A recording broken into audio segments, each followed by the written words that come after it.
Dear students, let us now know about the literary devices used in this poem. And before that, let us also know about the rhyme scheme. A rhyme scheme, as you all know, is to be found out by looking at the pronunciation of the last word in every line and thereby marking it as AABB or ABAB and so on. Now look at this poem. The last word in the first line is fire, and the last word in the second line is ice. Are these two words similar in pronunciation? Fire, ice? No. That's why they have been given with different markings A, B.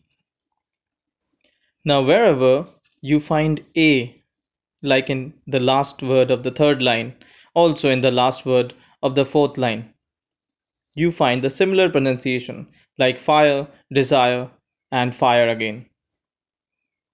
Coming to the second stanza, look at the last word of the fifth line, twice, having the similarity with ice. That's why it's B. Last word of the sixth line, hate, having no similarity with twice, ice, desire, or even fire. That's why it has been marked with C. Coming to the next line, we have ice at the end, having the similarity with twice and ice before. So it's B again. The second last line, last word, great, having the similarity with hate. So C, C. And the last line, suffice, is the last word in the last line. Suffice is having the similarity of pronunciation with ice twice. So it's B. So the rhyme scheme of the poem is AB, AA, BC, BC, B. Now the first literary device we are going to discuss is assonance. Assonance is a repetition of vowel sounds in same line. The repetition is at different places in different words. That means that in the same line, when the vowel sounds are repeated, it is called assonance. For example, the long sound of O in I hold with those who favor fire. So this O sound is being repeated in the same line, hold those. Coming to the next literary device, that is alliteration. Alliteration is a repetition of a consonant sound at the start of two or more closely placed words. That means when a consonant sound is repeated in the same line, it is called alliteration. For example, the sound of f in favor fire.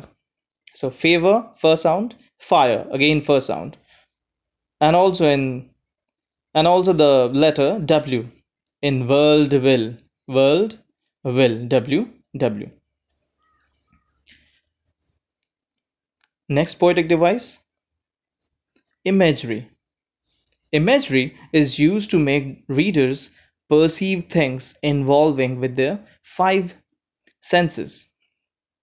That means with the help of the five senses or any one of the five senses, when we can create an image of a particular thing, that is called imagery. For example, some say the world will end in fire. That means they can experience, they can create the image of the destruction by fire.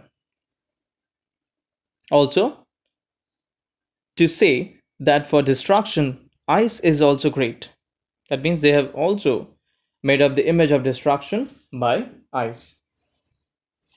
So that is imagery. The last poetic device is anaphora. Anaphora is a repetition of a word or expression at the start of two or more consecutive lines. Look at the example, some say, because this phrase, some say, has been repeated in two lines. Like here, the first line, some say, and also at the beginning of the second line, some say. That's why it has been termed as anaphora. Here we end the discussion of the literary devices. Thank you.